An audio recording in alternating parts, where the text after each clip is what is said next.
I've got this little bird,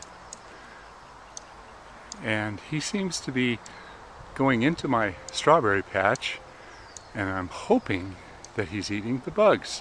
I don't know if you can see him down there, but he keeps coming back. He's amazingly not too afraid. I was out there looking in the strawberry patch, and he came out at me. He's down on the ground right there now,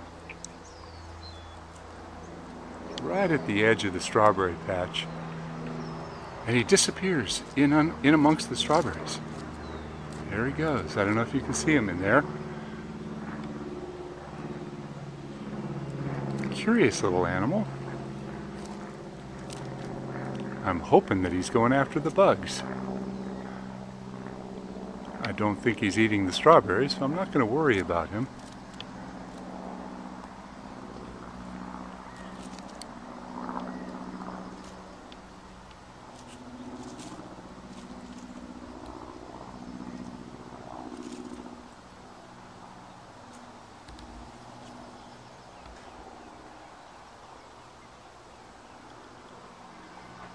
I wonder if there's a nest in there. I scared him out earlier, and he went right back in there. Oh, I'm going to leave him alone, and hopefully he'll be one of my garden guards.